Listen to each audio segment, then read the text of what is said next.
No livro do profeta Zacarias, capítulo 4. Profeta Zacarias, capítulo 4.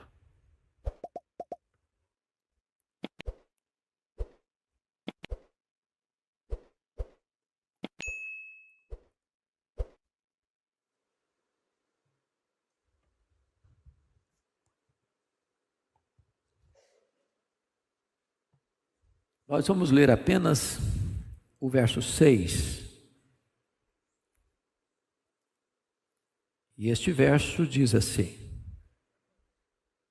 prosseguiu ele e me disse: esta é a palavra do Senhor a Zorobabel, não por força, nem por poder, mas pelo meu espírito, diz o Senhor dos exércitos. A igreja pode ler em uníssono comigo, por gentileza? Vamos juntos?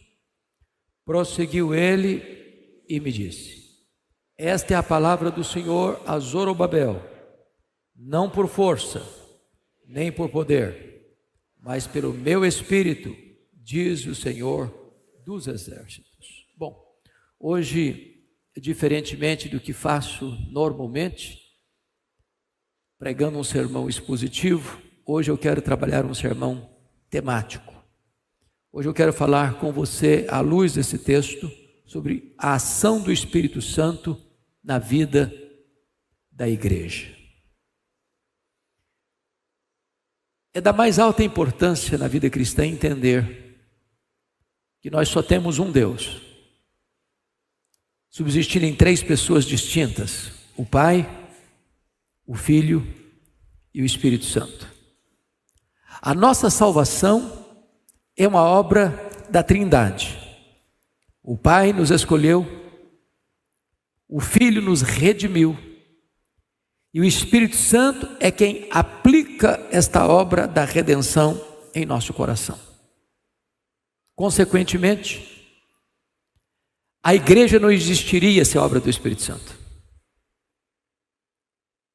Consequentemente, não haveria sequer uma conversão sem a obra do Espírito Santo, pois é Ele quem aplica a obra de Cristo em nosso coração. É Ele quem regenera o nosso coração. É Ele quem executa esta obra em nós. O pregador londrino Charles Haddon Spurgeon chegou a afirmar: seria mais fácil eu acreditar que um leão tornar-se-ia vegetariano do que acreditar que uma vida sequer possa ser salva sem a obra do Espírito Santo de Deus. Hoje eu gostaria de olhar alguns aspectos dessa verdade. Primeiro, a necessidade de se conhecer o Espírito Santo. E eu vou lhes dizer que ao longo da história houve uma espécie de negligência ao conhecimento da pessoa e da obra do Espírito Santo. Primeiramente, poderíamos recorrer ao chamado Credo Apostólico, um dos principais documentos da igreja cristã. O credo é muito específico. Crê em Deus Pai Todo-Poderoso e descreve a obra do Deus Pai. Crê em Jesus Cristo e descreve a pessoa e a obra de Jesus Cristo. Mas quando o credo vai falar do Espírito Santo, diz: creio no Espírito Santo. E não tem uma palavra sequer sobre a obra do Espírito Santo. O credo não errou no que afirmou, mas omitiu sobre a importante obra do Espírito Santo. Isso gera um sintoma. Até porque nos 4 primeiros séculos do cristianismo, a doutrina que a igreja focou nela foi a doutrina de Cristo. As grandes discussões teológicas tinham a ver com a pessoa de Cristo. Porém, essa negligência continua. Porque você vai olhar os pais da igreja, e até mesmo na Idade Média, e você não verá nenhuma obra clássica sobre a pessoa e a obra do Espírito Santo. Depois vem a Reforma. E o reformador João Calvino foi batizado, chamado de o teólogo do Espírito Santo. Isso porque nas institutas da religião cristã, Ele escreveu com 26 anos de idade, obra insuperável na teologia. No terceiro livro, ele enfatiza a obra do Espírito Santo, porque ele expôs o credo. Primeiro livro, creio em Deus Pai. Segundo livro, creio em Deus Filho. Terceiro livro, creio em Deus e Espírito Santo. Quarto livro, creio na igreja. No terceiro livro das Institutas, ele enfocou a obra do Espírito Santo, e isso valeu-lhe o título de o teólogo do Espírito Santo. Mas somente no século XVIII, na Inglaterra, que o grande puritano John Owen vai escrever a primeira obra clássica sobre a pessoa e a obra do Espírito Santo. Mais tarde, já bem recentemente, Abraham Kuyper, no século XX, ministro da Holanda, vai escrever o segundo grande clássico sobre o Espírito Santo, já no século XX. E o Dr. John Stott, tratando da polarização, disse que hoje a igreja, às vezes, ou hiperenfatiza o Espírito Santo, com distorções, ou negligencia o estudo da pessoa e da obra do Espírito Santo. No seu livro A Dinâmica do Espírito, de J. I. Packer, ele vai dizer para nós aquilo que disse hoje de manhã, que o ministério do Espírito Santo é o ministério do holofote. Ou seja, o papel e a missão do Espírito Santo é projetar Jesus, é exaltar Jesus, é nos conduzir a Jesus, é apresentar a glória de Jesus. Mas, recentemente ainda, Francis Chan escreve um livro com o título provocante: O Espírito Santo, o Deus esquecido. Bom, a pergunta que eu faço a você é esta: você conhece a pessoa do Espírito Santo? Você conhece a obra do Espírito Santo? Você tem debruçado sobre este magno tema das Escrituras? Você tem se deleitado em conhecer, em experimentar a obra do Espírito Santo? Pois bem, esse é o primeiro aspecto que eu quero destacar, portanto, a necessidade de se conhecer o Espírito Santo. Mas o segundo ponto que eu quero destacar é a necessidade de se honrar o Espírito Santo. Vejam vocês que nós corremos um grande risco sempre é de cair para extremos. Ou enfatiza de maneira equivocada, ou negligencia. E no século XVII, surge um movimento na Europa chamado os Quakers. E esse movimento, talvez para fazer face a uma posição muito racionalista que estava existindo, diz o seguinte: o que importa para nós não é a verdade objetiva, o que importa para nós é a luz interior. O que importa para nós não é o conhecimento, o que importa para nós é a experiência. E esse movimento, meus irmãos, criou um problema sério, que reflete na igreja evangélica no Brasil e no mundo até hoje. Porque muitas pessoas hoje pensam que a verdadeira espiritualidade é sentir e não saber. As pessoas estão à cata de experiências e não de conhecimento. Elas querem uma espiritualidade sensória e não uma espiritualidade do conhecimento. E como disse hoje de manhã, tem muita gente que acha que o culto foi abençoado, que é quando ele sente um calafrio na espinha. E não há nenhum problema com calafrio na espinha, desde que essa emoção seja genuína, seja verdadeira, resultado do entendimento da verdade. Então o que aconteceu? O movimento Quaker gerou o que nós chamaríamos hoje de misticismo espiritual, do experiencialismo espiritual, da busca do sentir em detrimento do conhecimento e do saber. Mas hoje nós vemos um outro aspecto dessa negligência ou dessa falta de honrar o Espírito Santo. É a negligência assintosa com respeito à autoridade do Espírito Santo. Nós estamos sempre conversando sobre isso. Por exemplo, às vezes em concílio, seja na nossa denominação e em outras também, as pessoas fazem campanha para que este ou aquele outro candidato ganhe a eleição. E às vezes os votos são contados antecipadamente. Eu acho que vou ter tantos votos, porque eu tenho tanto contato, eu tenho tanto telefonema, eu tenho tanto apoio, eu tenho tanto isso, eu tenho tanto aquilo. E parece-nos que a decisão é tomada na véspera, ou antecedentemente, a Assembleia que vai ter a decisão. E aí, quando chega lá na Assembleia, agora nós vamos orar pedindo que o Espírito Santo nos oriente. Ora, mas já foi feito tudo antes. Tudo nos bastidores.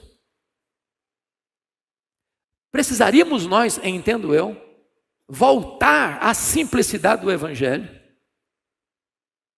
e experimentar aquilo que os apóstolos experimentaram em Atos 15, pareceu bem ao Espírito Santo e a nós tomar esta ou aquela decisão. Não podemos nós pôr a nossa vontade na frente da orientação do Espírito Santo. Quem governa a igreja é o Espírito Santo. Quem dirige a igreja é o Espírito Santo. Ele é o executivo da Trindade no que tange não só a salvação, mas ao crescimento da igreja. No século XIX, vocês bem sabem, houve grandes avivamentos no mundo. País de Gales, Inglaterra, Escócia, Estados Unidos. E nesse tempo, meus irmãos, o que se dava ênfase era exatamente a autoridade do Espírito Santo. Era a submissão ao Espírito Santo. Era a sensibilidade ao Espírito Santo. E muitas vezes, algumas pessoas ficaram preocupadas com isso e entraram para aquilo que foi chamado mais tarde de medo do entusiasmo. E nós devemos ter medo de qualquer entusiasmo que seja puramente emocional. Mas nós não deveríamos ter medo de, com a palavra de Deus nas mãos, receber o poder do Espírito Santo de Deus. Às vezes, em nome daquilo que é solene, nós perdemos a vitalidade. J.I. Packer, que foi considerado o grande teólogo do século passado, ele diz que não tem nada mais solene do que um cadáver com um terno azul marinho, com gravatinhas de bolas brancas, cercado de flores. É soleníssimo, mas também não tem vida. Nós não podemos ter medo da pessoa e nós não podemos ter medo da obra do Espírito Santo se nós estamos sendo guiados pela verdade de Deus e não por experiencialismos heterodoxos. Como recuperar isso? É pelo poder que o Espírito Santo opera em nós. Eu vou exemplificar. Vocês se lembram da experiência de Eliseu? Quando a mulher de Sunem vai ao encontro dele, deixando para trás o seu filho morto. E diz a Bíblia que ela vem de longe. E Eliseu manda o Geazi ao encontro dela para saber se estava tudo bem com ela, com seu marido, com seu filho. E diz a Bíblia que Eliseu não teve da parte de Deus todo o esclarecimento do que estava acontecendo com ela. O homem não sabe tudo, nem os homens de Deus sabem tudo. Mas Deus disse para ele que ele percebia nela um coração angustiado. E então diz a Bíblia que Eliseu dá uma ordem para Geazi: corre, não cumprimentes ninguém pelo caminho, chega lá, põe o meu bordão no rosto do menino morto. E Eliseu fez isso, e Geazi fez isso. O que aconteceu? Nada. O menino continuou morto. O problema, portanto, não era o bordão, o problema era quem carregava o bordão. É preciso ter o poder do Espírito Santo. Não basta falar do Espírito Santo. Não basta crer no Espírito Santo. É preciso receber o poder do Espírito Santo. E diz a Bíblia que Eliseu foi e o menino ressuscitou. Porque o poder não estava no bordão, o poder estava em quem carregava o bordão. Nós precisamos do Espírito Santo, meus amados irmãos. Essa é a grande necessidade da igreja hoje. Unir teologia e vida, credo e conduta, ortodoxia e piedade, doutrina e vida. A igreja precisa de poder. Bom, dito isto, eu gostaria que nós parássemos um pouquinho agora para examinar qual é a obra do Espírito Santo. E eu quero elencar algumas coisas. Primeiro, o Espírito Santo, diz João 16:9, é quem convence o homem do pecado. Quando o Espírito Santo vier, ele vos convencerá de pecado, da justiça e do juízo. O que significa isso? Que o pregador não tem poder de trazer convencimento de pecado. Nenhum ser humano em si mesmo ele tem esse poder. Jamais aconteceria você isolar e eu quero me convencer de que eu sou um pecador, então eu me convenço que eu sou um pecador. Não, ou o Espírito Santo convence você que você é um pecador, ou você não terá esse convencimento. É por isso que nós precisamos orar pela obra do Espírito Santo. É por isso que nós precisamos orar a cada culto que comparecemos. É por isso que nós precisamos orar para que toda pessoa que se levantar para ler a Bíblia e pregar a Bíblia, o Espírito Santo opere, porque se o Espírito Santo não agir, nós não teremos o coração quebrantado. Qual foi a última vez que você viu alguém se debulhando em lágrimas, como consequência de uma profunda convicção de pecado? Qual foi a última vez que você viu aquilo que os puritanos chamavam de agonia do arrependimento? Se o Espírito Santo não agir em nós, a gente vai maquiando o pecado, justificando o pecado, batizando o pecado com outros nomes. Talvez falte-nos a experiência de Evan Roberts, o jovem que foi um instrumento de Deus para o avivamento do país de Gales, quando ele orava em lágrimas: dobra-me, Senhor, dobra-me, Senhor, dobra-me, Senhor. Em muitos púlpitos hoje, meus amados, não se prega mais sobre pecado. Aliás, um dos mais conhecidos pregadores americanos, de uma das maiores igrejas da América, diz claramente: aqui nessa igreja não se prega sobre pecado. O povo já está muito machucado pela vida. Para que trazer um tema tão rude, tão primitivo como esse?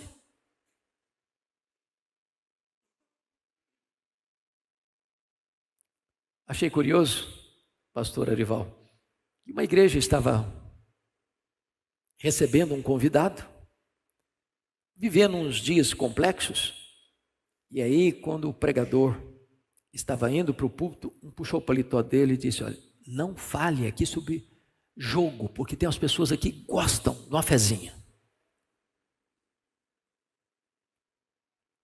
Aí o outro falou: olha, aqui o senhor não trata do assunto conflito familiar, porque tem muitas famílias complicadas aqui, e vai achar que o senhor está pregando um sermão de carapuça. Avançou um pouco mais, falou: aqui o senhor não trata de fofoca, porque tem algumas pessoas que gostam de espalhar fofocas.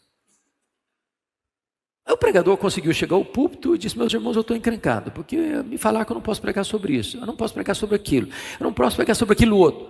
Ele levantou um gaiato lá no do auditório e disse: prega sobre os judeus, não tem nenhum judeu aqui, pode pregar à vontade.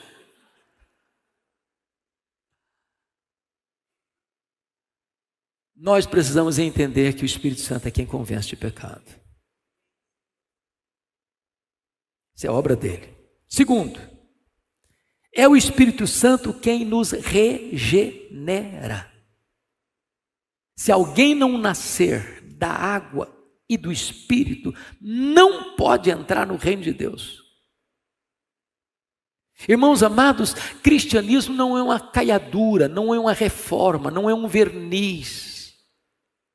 Onde a pessoa dizia: eu fumava, não fumo mais, eu bebia, não bebo mais, eu jogava, não jogo mais, eu adulterava, não adultero mais, eu fazia isso, não faço mais. Isso é bom não fazer mesmo, o que é errado. Mas a fé cristã vai muito além disso. É um novo coração, é uma nova mente, é uma nova vida, é uma nova família, é uma nova pátria, é uma nova herança, é ser nova criatura. Você estava morto e recebeu vida, você era escravo e agora você é livre, você estava perdido e agora você foi achado, você estava no império das trevas, agora está no império da luz, você estava na potestade de Satanás, agora você está debaixo do senhorio de Cristo. Tudo se fez novo, as coisas antigas passaram, tudo se fez novo, e quem faz essa obra é o Espírito Santo, e só o Espírito Santo pode fazê-la. Só o Espírito Santo. Aliás, o Senhor Jesus Cristo diz para Nicodemos: ô Nicodemos, você quer entender o que é novo nascimento, regeneração, meu filho? É como o vento, ele sopra onde quer. Ouves a sua voz, não sabes de onde vem, nem para onde vai, e assim é todo aquele que é nascido do Espírito. E essa figura é maravilhosa, porque eu não vejo o vento, mas eu sei que tem, eu sei que ele existe, eu vejo a sua influência. E quando Jesus diz que o Espírito Santo é como o vento, ele está dizendo que o Espírito Santo é soberano, ele sopra onde quer. Ô, irmãos, convenhamos aqui, quantas pessoas que você já sentenciou, para essa pessoa não tem mais jeito não, e já foi longe demais. E de repente você vê uma conversão extraordinária, e aquela pessoa é levantada por Deus. Quantas pessoas que você disse assim, só falta um pouquinho para ser crente, ele morre na incredulidade. E não tem ninguém meio morto, morto é morto. Ou o Espírito Santo age ou não tem salvação, ou o Espírito Santo regenera ou não tem nova vida. O Espírito Santo, meus irmãos, é livre e ele é misterioso, ele opera, ele faz o que eu não posso fazer, e ele faz com quem eu jamais imaginaria de fazer. Por isso não desista nunca. Se você tem um parente, um familiar duro de coração, rebelde ao Senhor Jesus, ore porque o Espírito Santo possa soprar nele. No dia que o Espírito Santo soprar, tudo isso é derretido e o coração é transformado. A regeneração. Terceiro, diz a Bíblia, é o Espírito Santo quem nos batiza no corpo de Cristo. 1 Coríntios capítulo 12, versículo 13. Sabe o que significa isso? Só o Espírito Santo pode enxertar você, inserir você, introduzir você no corpo de Cristo. Nenhum decreto, nenhum concílio, nenhuma decisão, nenhuma palavra humana tem esse poder. Quando você creu no Senhor Jesus, você foi introduzido, você foi enxertado, você foi batizado no corpo de Cristo. Agora você é membro da família de Deus. Agora você faz parte do corpo, que é a igreja. Isso é obra do Espírito Santo. Mas ainda, preste atenção nisso. É o Espírito Santo quem faz de você o templo da morada de Deus. Irmãos amados, não conheço verdade mais impactante, mais sublime do que esta. Me permita fazer uma digressão rápida para você perceber melhor. Lá no Velho Testamento, sobretudo na caminhada do povo pelo deserto, o povo chega ao Sinai. Deus havia dito a Moisés, lá na sarça ardente, que a prova de que Deus estava com ele, é que o povo sairia do Egito e adoraria a Deus no Monte Sinai. Agora eles chegam no Monte Sinai. E Deus se revela do monte, o monte treme, relâmpagos, trovões, voz de trombeta, todo mundo com muito medo, com muito pavor, ninguém tinha coragem de chegar perto, nem de tocar, e aliás se tocasse era morto. Ver a Deus era o medo de morrer. Aí Deus toma uma decisão, diz para Moisés assim, e me farão um santuário para que eu possa habitar no meio deles. Deus resolve vir morar com o povo. Deus manda fazer um tabernáculo. Aquele tabernáculo é um símbolo da igreja. Mas esse tabernáculo foi roubado, esse tabernáculo foi levado embora, mas veio um templo, e o templo de Salomão, a glória de Deus veio, e Deus habitou com o povo, mas esse templo foi destruído. E um outro templo foi levantado, e também foi destruído. Mas Jesus veio, e armou o seu tabernáculo entre os homens. E Jesus morreu, e Jesus ressuscitou, e Jesus voltou para o céu, e Ele derramou o Espírito Santo sobre nós. E agora o seu corpo, o meu corpo, é o santuário do Espírito Santo de Deus. Ele veio morar não só conosco, Ele veio morar em nós. E a palavra santuário lá não é santuário, a palavra grega lá para santuário é o santo dos santos, o lugar mais sagrado do tabernáculo, onde a glória de Deus se manifestava. O seu corpo é o santo dos santos, onde a glória de Deus se manifesta. E essa é uma obra do Espírito Santo. Mas ainda, queridos, o Espírito Santo, preste atenção nisso, a obra dele é quem garante a você a vida eterna. O apóstolo Paulo usa 2 símbolos em Efésios 1. Ele é o selo. Você que creu na verdade foi selado com o Espírito Santo da promessa. E o selo é uma linguagem, um símbolo tão conhecido de todos nós. Primeiro, é garantia de propriedade. Quando você sela alguma coisa, está dizendo: isso aqui é meu, ninguém toma. Isso é usado até hoje na pecuária. O fazendeiro tem 1000 reses lá no pasto. Ele vai lá e marca a sua rez com a sua marca, com o seu carimbo, com o seu símbolo, com as suas digitais. Aquela rez é dele. Você foi marcado com o Espírito Santo.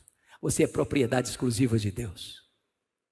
Mas selo significa outra coisa, genuinidade. Quando você marca um selo, um produto lá no supermercado, está dizendo: esse produto aqui é legítimo, não foi adulterado, não é híbrido, é confiável. A obra do Espírito Santo em você é legítima. Você é exclusivamente propriedade de Deus. Ninguém pode duvidar disso. Terceiro, o selo fala também de inviolabilidade. Você foi selado e ninguém pode tirar você dos braços de Jesus, porque Jesus selou você com o Espírito Santo. Você é propriedade dele, é garantia. Mas o outro símbolo é o penhor. Penhor é uma linguagem comercial. Por exemplo, você ia comprar algum produto, você dava uma parcela de entrada com a garantia de que concluiu o pagamento. Essa parcela de entrada é o penhor, é a garantia de que a dívida vai ser quitada. Esse símbolo também era usado na família, o anel de noivado, que o noivado naquela época é muito diferente de hoje, só rompia o noivado com o divórcio. Então o noivo dava o anel de noivado como garantia, como penhor de que o casamento iria ser consumado. Quando você creu, o Espírito Santo foi dado a você como garantia de que Deus vai completar a sua obra que começou a fazer na sua vida. Isso é a obra do Espírito Santo. Mas ainda, irmãos, é o Espírito Santo quem nos santifica. E o que é santificação? É um processo que começa na regeneração e só termina na glorificação. A santificação é a glorificação iniciada. E a santificação é a glorificação iniciada. E a glorificação é a santificação consumada. Todo dia eu preciso crescer. Todo dia eu preciso ser um pouquinho mais duro. Todo dia eu preciso ser um pouquinho mais obediente. Todo dia eu preciso crer um pouco mais, andar um pouco mais, ser mais comprometido com Deus um pouco mais. É um processo que começa e só termina na glória. Se você é crente, você está sendo santificado. Se você é salvo, você está sendo transformado de glória em glória na imagem de Cristo Jesus pelo Espírito Santo, o Senhor. É a santificação que é obra do Espírito Santo. Mas mais do que isso, o Espírito Santo é aquele que nos dá dons espirituais. Agora perceba isso, dom é algo que você recebe, não é mérito, não é esforço, não é habilidade natural, é uma capacitação sobrenatural que o Espírito Santo lhe dá, não para você ficar achando que você é alguma coisa melhor do que outrem, não para você se autogloriar. Deus lhe dá uma capacitação espiritual, sobrenatural, para você servir ao seu irmão. Isso muda todo o conceito de culto, por exemplo. Quantas vezes ainda temos no coração a ideia de culto? Eu vou para a igreja hoje, que eu preciso receber uma bênção. Vou para a igreja hoje porque estou precisando de uma ajuda. Qual foi a primeira vez ou a última vez que você falou assim: eu vou para a igreja hoje porque eu quero ser uma bênção? Eu vou para a igreja hoje porque Deus me deu dons. Existem pessoas lá que precisam ser assistidas e eu quero colocar o que Deus me deu a serviço do meu irmão.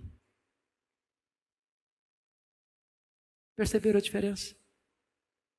Eu recebo o dom para servir, para abençoar. E desta maneira, queridos irmãos, o Espírito Santo vai capacitando a igreja para realizar a obra. Mas mais do que isso, outra obra do Espírito Santo é que ele intercede por nós, em nós, ao Deus que está sobre nós. Já pensou nisso? Que o Espírito Santo está em você, orando por você, em você, ao Deus que está sobre você? Você encontra consolo maior que esse? Que o Espírito Santo intercede por você com gemidos inexprimíveis. E Deus, que sabe com a mente do Espírito, sabe que Ele ora por você, em você é o Deus que está sobre você, afinado 100% com a boa, agradável e perfeita vontade de Deus. Eu não sei orar como convém, mas o Espírito Santo que está em mim, orando por mim, em mim, ao Deus que está sobre mim, Ele não desperdiça nenhuma das suas intercessões em meu favor. Bom, dito isto, eu gostaria de concluir com 2 pontos. Primeiro, é que o Espírito Santo, meu amado, é a fonte de uma vida abundante. Jesus Cristo disse: quem crer em mim, como diz a Escritura, do seu interior foram rios de água viva. E disse isso com respeito ao Espírito Santo. Não são gotas, não são córregos, não é um rio, são rios de água viva. Só o Espírito Santo pode conceder isso a você. E amém. Vida abundante. Finalmente, é o Espírito Santo quem nos dá poder.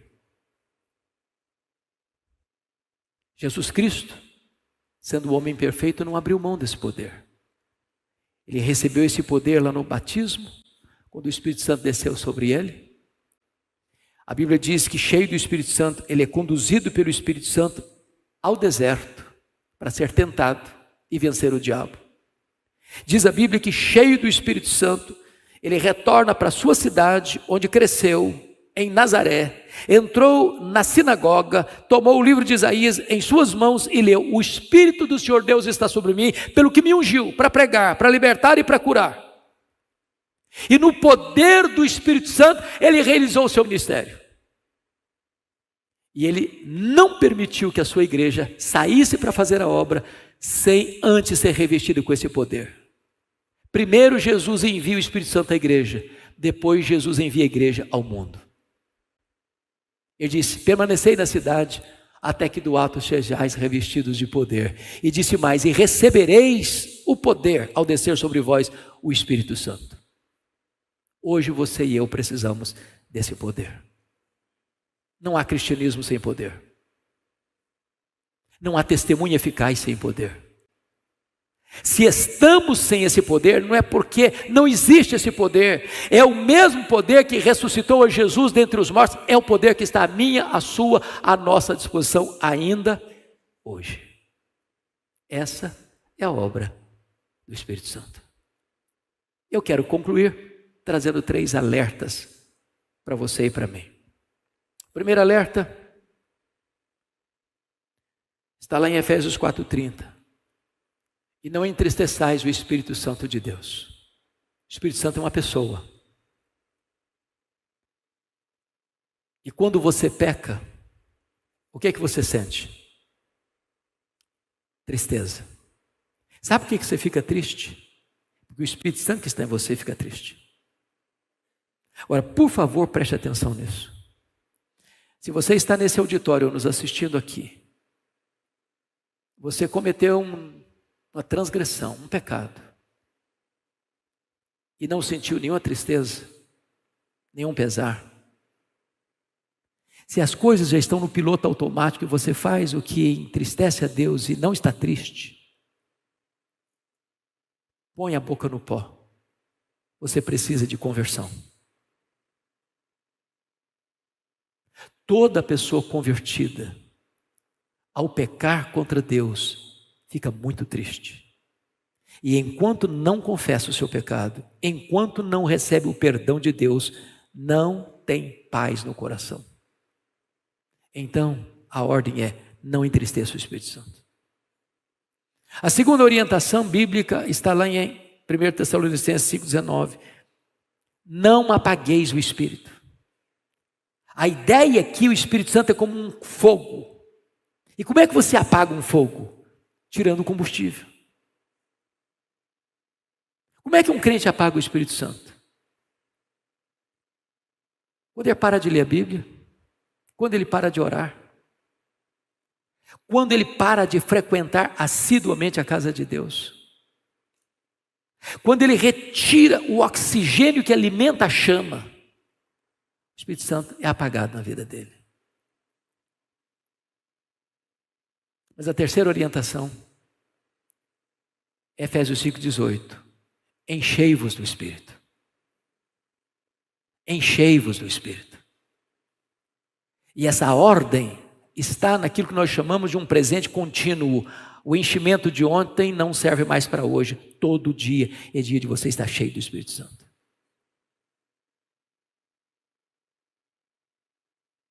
E ser cheio do Espírito Santo, irmãos, é entregar por completo o controle da nossa vida a Ele. Uma coisa é ter o Espírito presente, outra coisa é ter o Espírito presidente. Uma coisa é ser habitado pelo Espírito, outra coisa é ser cheio do Espírito. E a ordem de Deus para você e para mim nesta noite é: enchei-vos do Espírito. Zorobabel era o líder político, Josué era o líder religioso. Havia uma grande obra para ser feita. Eles estavam com escassez de recursos, eles estavam cercados de inimigos, eles estavam com um povo desanimado. E Deus então disse através do profeta Zacarias: não é por força, não é por poder, é pelo meu Espírito, diz o Senhor dos Exércitos.